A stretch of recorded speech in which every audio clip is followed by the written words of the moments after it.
Getting settled, I want you to take your Bibles this morning and open them up to Exodus chapter number 14. Exodus chapter number 14. Every year, at least half of us and half of America is going to do something that in the beginning will be exhilarating, but in the end, it typically becomes very frustrating. Exhilaration to frustration. That is, we are, as many of you, are going to have a New Year's resolution. That is, you're saying, hey, listen, I'm at the beginning of a year. I'm going to lose that 10 pounds. I'm going to learn something new. I'm going to read something new. I'm going to complete something that maybe I've put off for a while, or to do something that I've wanted to do a long time. And you're going to make a resolution. I'm going to decide today that sometime this year, as this year moves forward, I'm going to commit myself to doing this. And I know a lot of people that have, with the best of intentions, said, you know what, I'm going to read my Bible from the beginning to the end this year. And they get somewhere around Lamentations.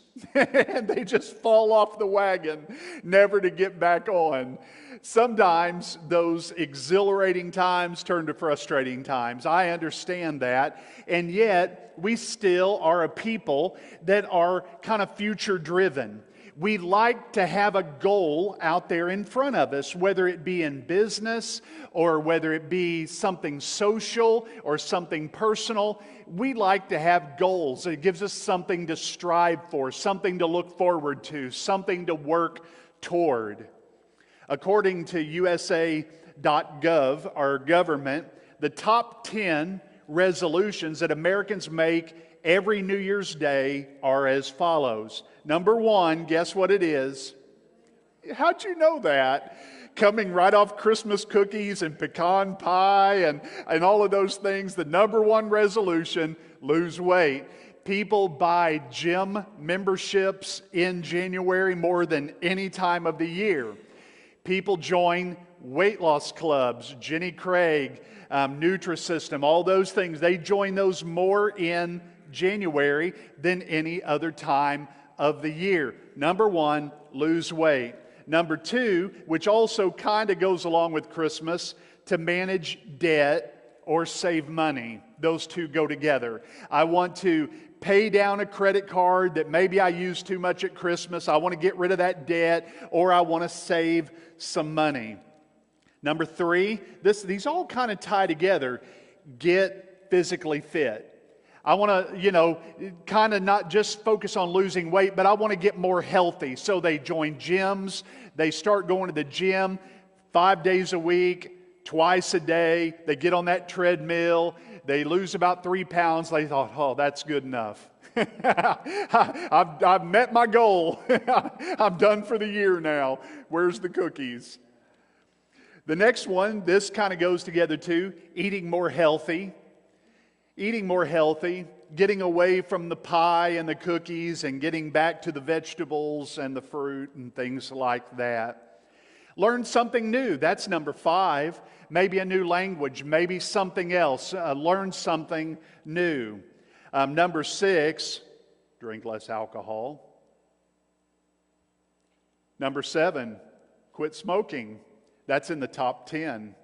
Put away those things that kind of hurt your health. Have you seen how many of these relate to our longevity? Have you noticed that yet? Drinking less, getting rid of the smoking, eating more healthy, going to a gym, losing weight. We are kind of obsessed with how can I make these days last longer? How can I improve my odds of having a healthier life? Number 8, here it is, and again, reduce stress.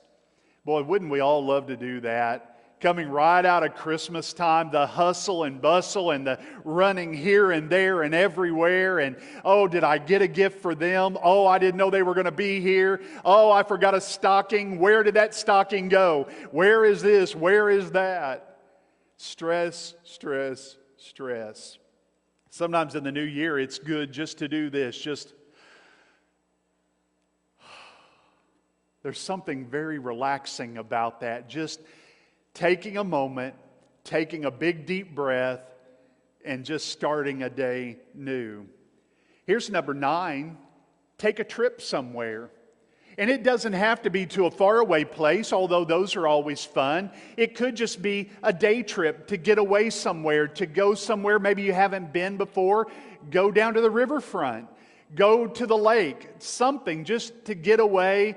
Go have a lunch somewhere that you never get to go to and eat. Just enjoy a trip away for a day or maybe a week. Here's number 10. And this is something that is intensified at Christmas, but really ought to go all year long. Volunteer to help other people. Volunteer. Just give something of yourself, of your time, of your energy, without expecting anything in return. You know, there's something nice about being able to do something for somebody else when you have no expectation whatsoever that they will reciprocate that. You're just doing it out of the goodness of your heart, not expecting anything, just doing it to be a good person and to help somebody else that's in a time of need. That's the top 10. And you know what's interesting?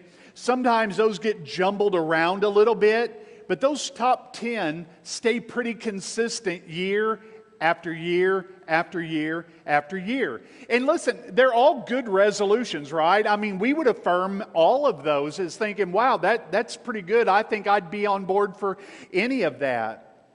The problem with it is that statistically speaking, 4 out of 5 people won't last. 4 out of 5. 4 out of 5 of people that start a New Year's resolution will not see it through to the end. They will break their resolution. 1/3 of the people who make resolutions will not get past the end of January. They won't even last 1 month before they fall off the wagon or they break their New Year's resolution. That's why I believe that we don't need necessarily a New Year's resolution. What we need is kind of a New Year's revolution.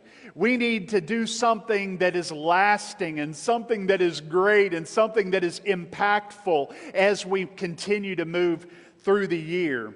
You know, the problem with resolutions is that sometimes you think, okay, I am not going to eat as many cookies this year.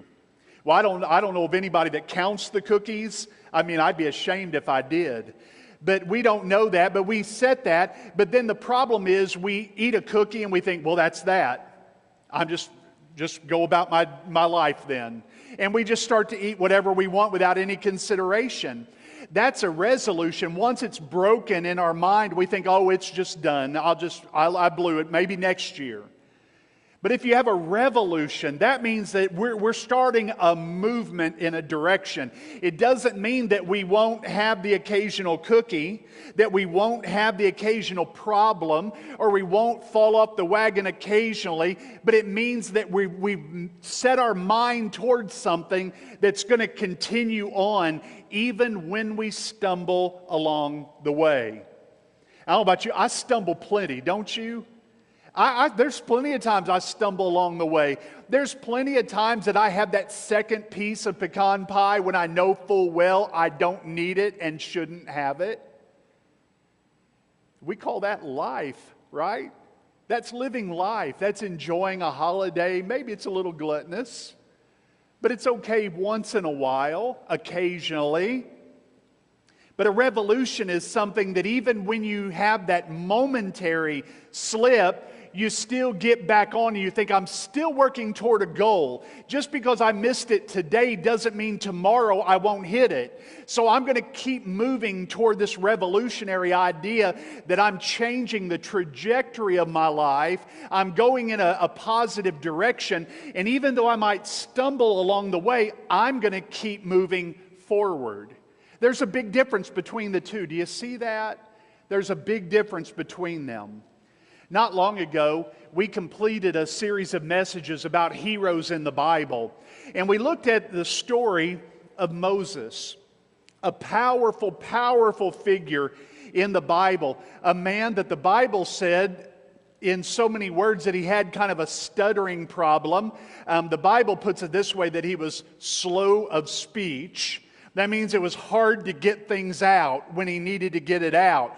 And probably that was intensified as he became nervous or anxious about something. It became more and more difficult to pull those words out. He was slow of speech. And yet, God put him right in front of Pharaoh, who many people believed in the day to be a god himself. But he stood before Pharaoh and pleaded for his people, "Let my people go, let my people go." God is going to bring curse after curse after curse after curse upon the land until you let my people go. And every time Pharaoh would say, "Okay, get out of here," only to change his mind. And every time he changed his mind, his heart would become more and more hardened. The nation of Israel thought that they were on the way to the promised land when they finally were released and they took out into the desert without any real clear direction other than Moses saying, "We'll go that way. Let's go that way." And he was telling them the stories of this land flowing with milk and honey, the promised land they called it, the place that God set aside for them to have, a place that they could call home. You know, everybody needs a place they call home. And a home can be a city, a region, an area.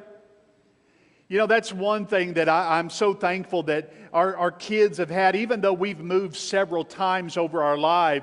It's like this is home for us, this area of the country, this is home. And no matter where you go, you can always say, "But that's home. I'm visiting here, but that's home."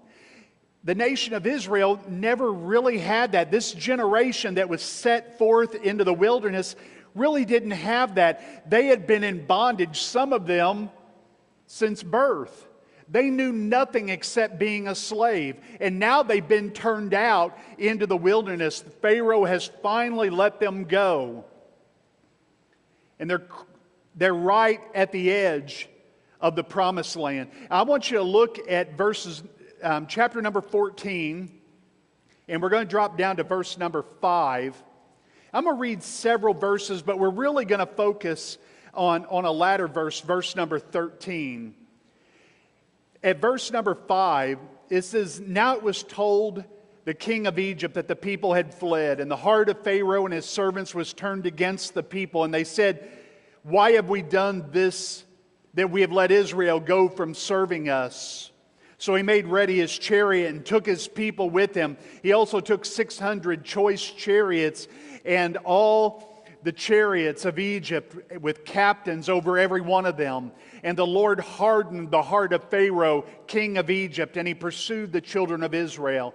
And the children of Israel went out with boldness." Do you see that? They didn't go out as slaves. They walked out with boldness. "So the Egyptians pursued them, all the horses and chariots of Pharaoh, his horsemen and his army, and overtook them camping by the sea."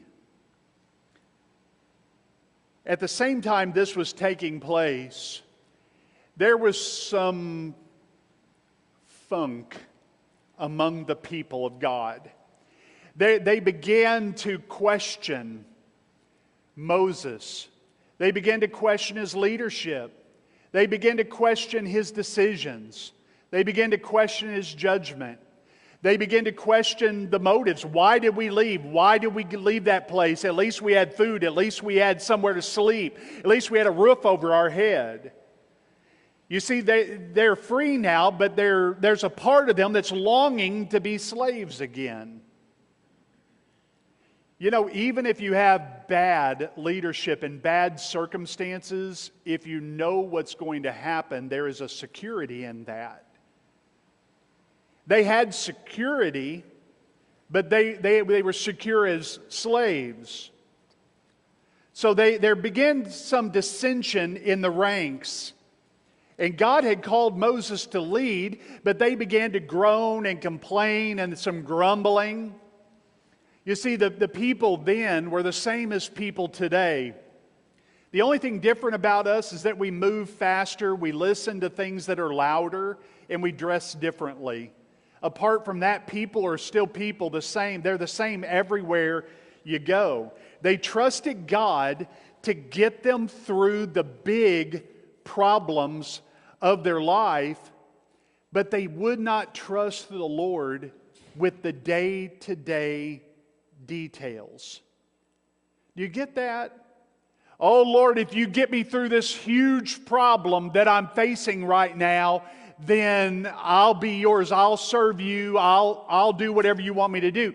We trust God. We put our hope and trust in Him to get us through the big issue, whatever that issue is. We trust Him to get us through that. But once we're through it and we're just down to the day-to-day living, then it's like, well, but wow, I trusted Him for this big thing, but now this is like real life. This is regular day-to-day life. And we refuse to trust Him with the little stuff, the ins and outs of our daily life.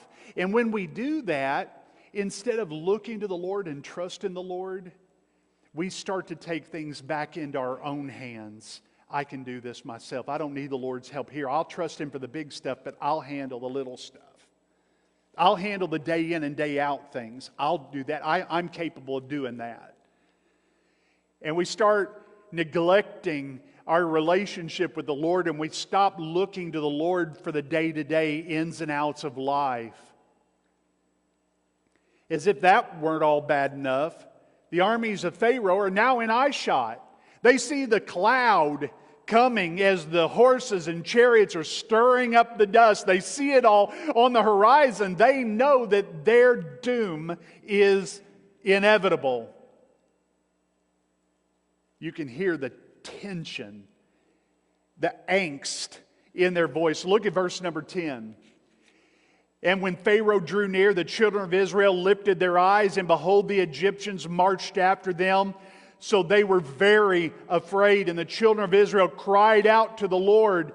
Then they said to Moses, because there were no graves in Egypt, have you taken us away to die in the wilderness? Why have you dealt with us to bring us up out of Egypt?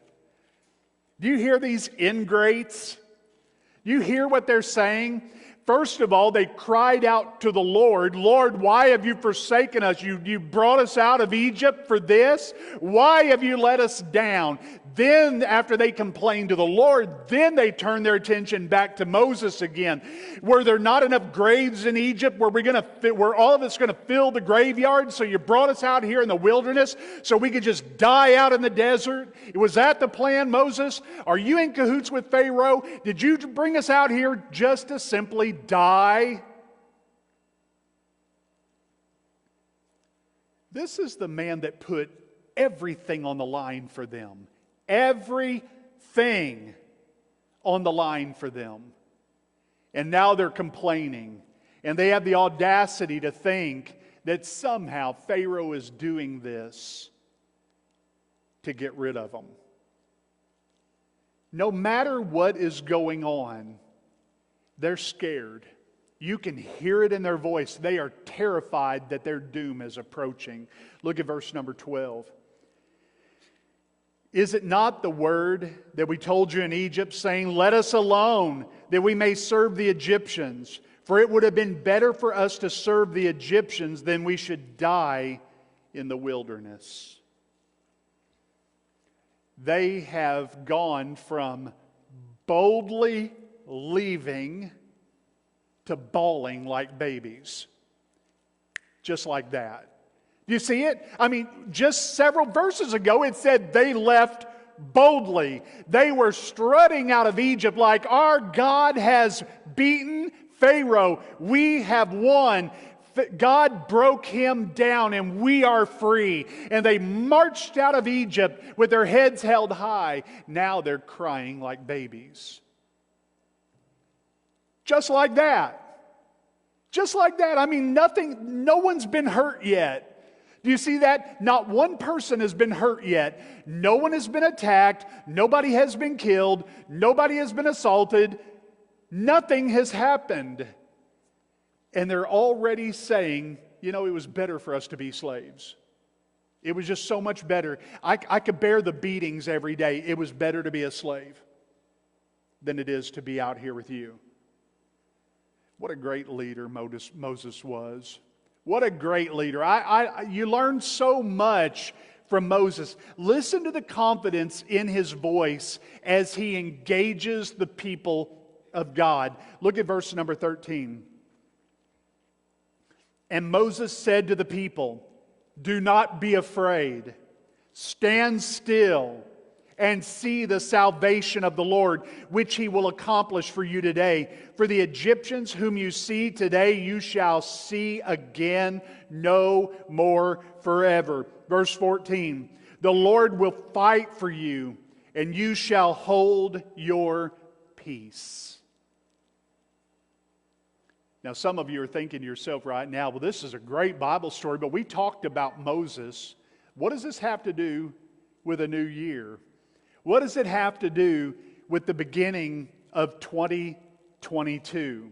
Well, friends, this message from the Lord is a word for us as we face new opportunities, new possibilities, new challenges, new difficulties in the year ahead of us.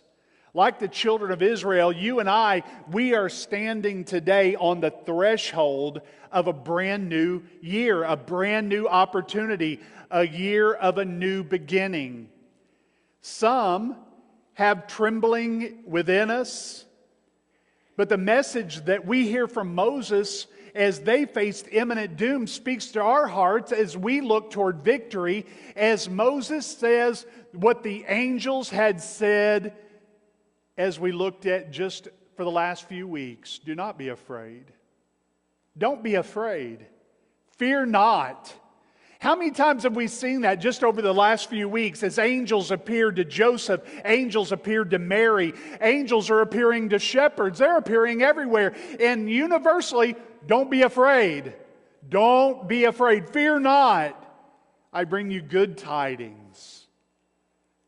I'm here with some great news. Don't be afraid. Moses looks out over the people. He sees the anxiety on their face. And he says, "Don't be afraid. I have some good news for you. All of that army that you see out there, it's the last time you're ever going to see them. God's going to take care of this." Now, as best we can tell, God hadn't told him that yet. But Moses is so filled with trust of the Lord. He knows that God did not bring them out there for them to die. God delivered them with a purpose of going to the promised land. And He tells them that salvation is on the way. God is coming. God is going to show up. And God's going to fix it. And I love what He says here in verse number 13. Do not be afraid. Stand still. He doesn't say, arm yourself. He doesn't say, okay, men up front, archers behind them, next layer behind them. He doesn't line them up for battle. He just says, be still. Just watch and see what the Lord is going to do. Watch. Don't be afraid. Just be still. That's a great word for us coming right off Christmas. It's a great word for us as we are standing at the beginning of a new year. Sometimes we put our list together. Oh, I need to do this. I need to do this. I need to do this. Bullet, bullet, bullet, bullet. 1, 2, 3, A, B, C. We put our list together. All the while, God might be just saying, hey, listen, why don't you just be still? Just step back. Take a breath. Gather yourself together. And let's just trust the Lord.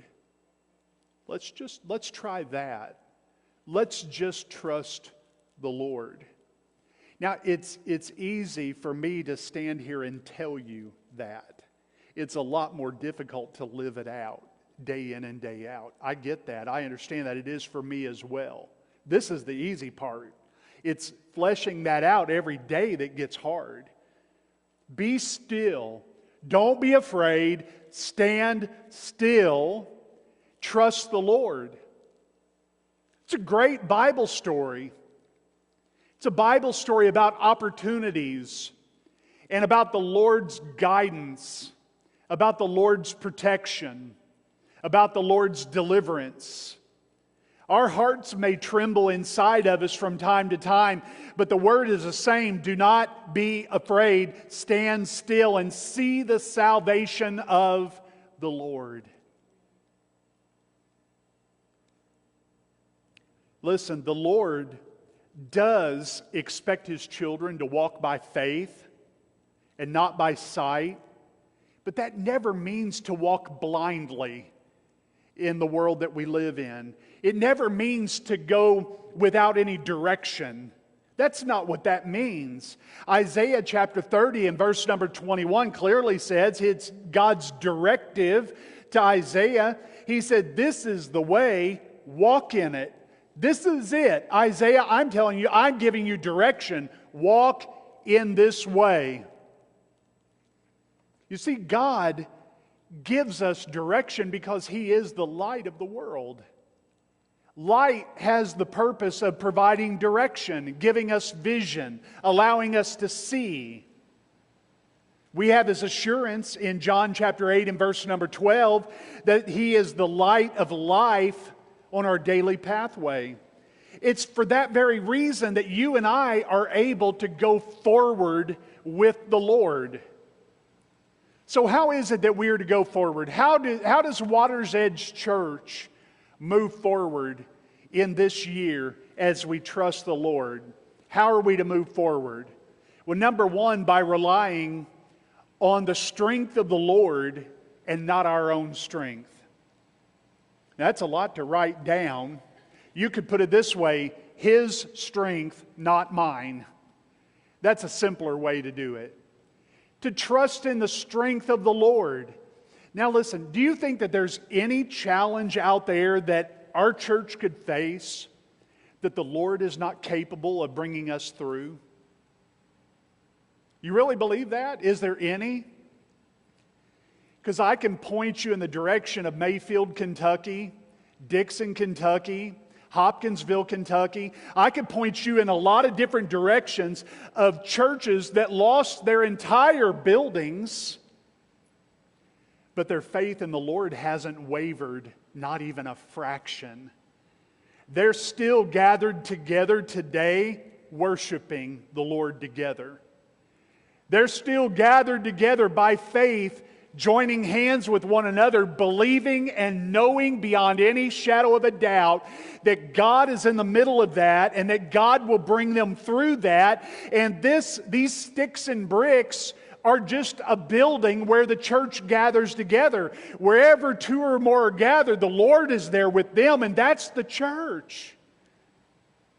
There is no challenge ahead of us that the Lord is incapable of bringing us through without any problem whatsoever. We have to be still and trust the Lord. Verse number 14 is the great word. It says, "The Lord will fight for you." The Lord is busy even when we can't see it with our own eyes. I'm sure that as people began to go and look at the devastation miles away from here, and they began to see places where their house once stood, where their church once stood, where the school once stood, where all these buildings once stood, and they just see like a bomb went off. When they see that, you do get disheartened, you get scared, you become anxious.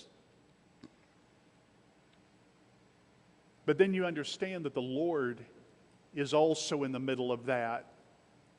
Even when we can't see Him, we know that He's there. And He's working all those things out together for good. Somehow, some way. Do I pretend to understand the ways of the Lord? No. I don't understand how God brings good out of that, but I know He will. I know that He will. There's blessings under every brick that came down. God has untold blessings to pour out on them as they walk through this time of rebuilding one with another. I mean, how wonderful is it to know that even though we fight against the world, the flesh, and the devil, that greater is He who is in us than he that is in the world. That is a great blessing that we have and an understanding that we have as we go through all the stuff of this world. Listen, this year is going to be filled with a great number of challenges for us as a church. One of those challenges is going to continue to be the space that we have here, the room that we have here. We have embarked on a new venture to completely renovate and re-envision our church property. Which started with our offices and fellowship hall, which is beautiful, and it's complete now. But now we're going to be moving into a new phase, into the auditorium, the sanctuary, the place where the church will transition from this room into that room down months ahead of now, where we can gather together, a place where countless lives will be touched moving into the future, where souls will be saved, where new people that have never stepped foot in a church before will come in the doors there and have an experience with God that will change their life. We're trying to plan well.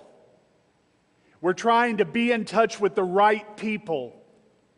Our team has already met once. We're going to be meeting again probably within the next couple of weeks, I would guess. They're planning very well, and they're going to be very thorough, and they're going to be very mindful and very serious about this as we bring this to you, the church, with an idea and proposal as we move forward. And as God continues to bless our church, we must be ready to welcome new people into our fellowship whenever the Lord brings them in. Our church must engage our community with the gospel of Jesus Christ like never before. Our life groups need to grow like they never have before. When we have a visitor that comes into our church, it ought to be like blood in the water, and our teachers are like sharks. They ought to be going after them like, hey, you got to come to our class. Hey, we want you to come and join our class. Hey, we want you to come and join our group. Come on, you're welcome to come with us. We have to be a welcoming church, and I think we do a pretty good job with that, to be honest with you. But I never want to be that church that talks about how friendly we are when the truth is we may be only friendly to one another. We need to be friendly to everybody out there. When they come, we need to be willing to walk away from our conversation with someone we see every week to say, hey, I'll get right back with you in a minute. And we need to get over there to the visitor that just walked in. That's really what it's about. We can catch up anytime, right? Come on, nod your head this way.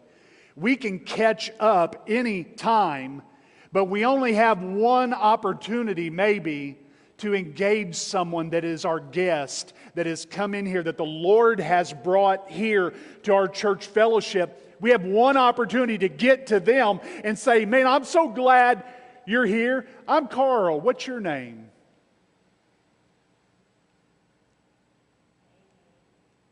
That's what it's about. That's when the church is at its best. When we're engaging the lost world and people that come into our church fellowship, when we engage them and we make them feel welcome and warmly welcome into our church family. That's what it's all about. That changes lives. We're addressing the whole concern of space, where we can get out of our gym and move into the sanctuary once more and worship there. The next challenge we'll have is that of resources. Room is always an issue, but resources quickly follows. You know, as you look at our world today, you see a nation today that is deeply indebted. We see a government that just prints money like toilet paper, and it's just about as valuable. We see money just rolling off the presses as though it means something, that it means anything at all. And we just throw trillions and trillions of dollars into our system. And we wonder why inflation is just biting at our heels and prices are going up through the roof of everything you buy. This isn't rocket science, folks. This is simple economics. A nation in debt is always in debt to a debtor. There's always someone out there that's backing that debt. We're borrowing money from someplace, and it's probably from someplace that doesn't really love us that much. We see people, families, that are in a similar situation. They're in financial bondage because they've never practiced biblical stewardship. You know, you all know me well enough to know that I rarely ever just pull a message out and preach on tithing. I've never done that in 25 years of pastoral work. I've never done that. And now if we're going through a book of the Bible and stewardship comes up in that, I preach through that just like I do anything else. Salvation, prayer, anything, evangelism, giving. As it comes along, we address it like any other biblical topic. But I never watch the offerings and think, oh, wow, that's 2 weeks in a row. I better dust off a message on giving. I got to make them feel guilty or we're in trouble. I never do that. You all know me better than that. I don't do that. I never have and I never will. The truth is, I rarely preach on tithing and on giving. I don't believe in browbeating the church in order to get them to give. I also don't believe it's becoming of a pastor to beg his church to give. I think it's defeating, it's ugly, and it has no place in the church. Nobody hired me as the chief beggar in the church. I'm not going to plead with anybody to give. Never, never will. So we don't browbeat, we certainly don't beg. Many of you show up every week and you faithfully give a portion of what God has given to you. And I thank God for that. I truly do. You are a blessing to this church, and God blesses you because of your faithful giving. You know that, and I know that. Your faithful giving enables me to concentrate on preaching and teaching and reaching the lost and the city for Christ instead of worrying about how the bills are going to get paid. Our upcoming budget that we're going to look at over the next couple weeks will reflect the passion of our church in reaching the lost of this city with the gospel of Jesus Christ. This spring, we will resume our emphasis to knock on every single door in the city of Henderson. Every single home. Every home. We started this, remember that? We started with 2 really big neighborhoods out by County High School. We knocked on every single door. 2 big areas, thousands of homes. Knocked on every door. Gave them a flyer. Invited them to church. We've got a neighborhood all around here that probably hasn't had their door knocked on in years. We've got homes all over the place around us here. It's our responsibility to go to them. It's not their responsibility to come to us. So we're going to pick up on this idea of reaching Henderson. Water's Edge Church is going to be that church. We are the innovators that are willing to try bold things that have never been tried before in order to bring people to the Lord. We need to be out there reaching people. And I understand some people can't walk down block after block after block after block, but I don't know a single one that can't walk across the street. Just across the street. Knock on that door, the one next to it, the new house next to that, the one next to that. You can certainly go across the street, right? We need to reach the people. We need to remind them who we are and where we are. We need to remind them that lives get changed here every single week. Every time we gather together, lives are changed. We can implore them to come. We can invite them to sit with us and our family.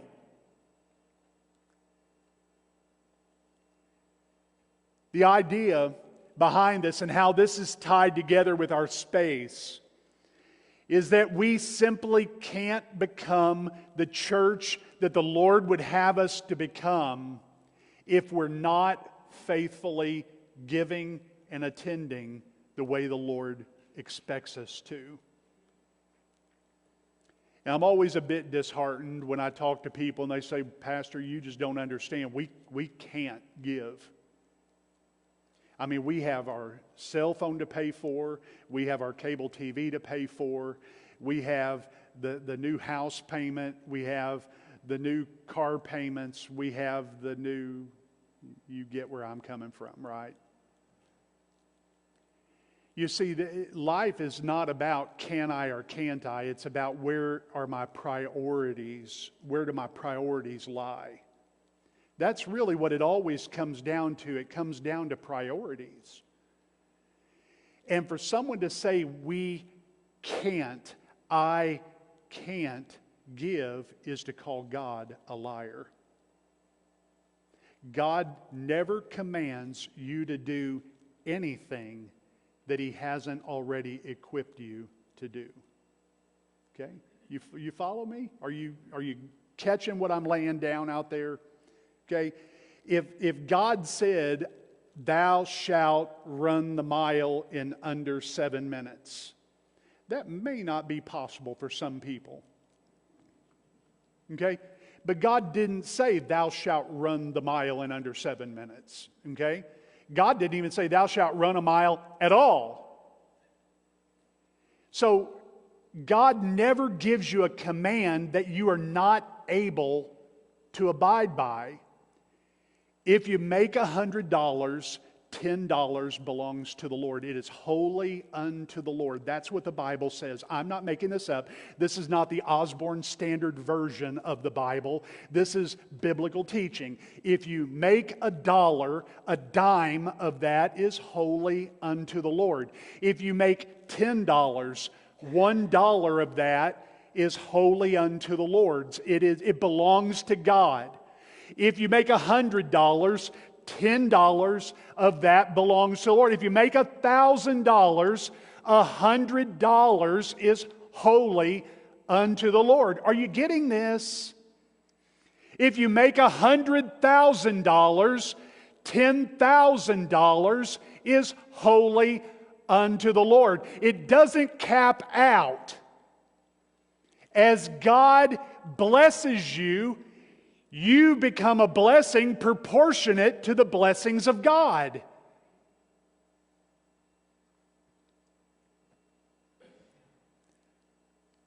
The blessings of God always come on the other side of obedience.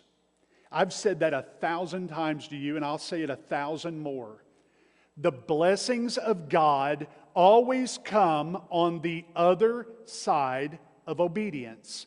It's not, we don't pray, "God, get me a raise this year and I'll start giving." That's backwards. You're asking for the blessings of God on the front side before your obedience.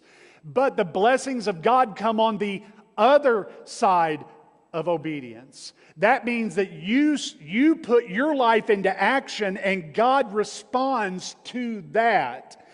I give faithfully. I give $10 for every 100 because I know now it's holy unto the Lord. If He gives me $1,000, I give 100 back because it's holy unto the Lord. And I'm going to be faithful, and based upon my faithfulness, based upon my obedience, I know that God's blessings are waiting on the other side of that. And I'm here to tell you that your pastor practices everything he's preaching. Everything. This is biblical economics 101. It truly is. Here's the last thing. We have issues of room. We're addressing that. Issues of resource. That always becomes an issue when, we need to buy supplies and building materials. Resource is an issue. Rooms are an issue. We're addressing all of that by the grace of God. Here's one that's tough. Relapse. Relapse is a hard one. One of the things that I, as your pastor, will try very hard to do is to always keep momentum moving in the right direction. But there's something that is a true statement. There's nothing more difficult than to try to steer a ship that isn't moving. You have to have momentum in order to steer something. If you leave your car in park, you can turn the wheel, but you're not changing the direction. Right? So that's the thing. We can't just allow our church to stay in park. We've got to, at some point, put it back in drive again. We've had to put it in park because we want to be responsible people, responsible citizens, a responsible church in our community. We've had to, for a time, put our church in park as it is. Let this, whatever this is, run its course. But it's time to put it back in drive.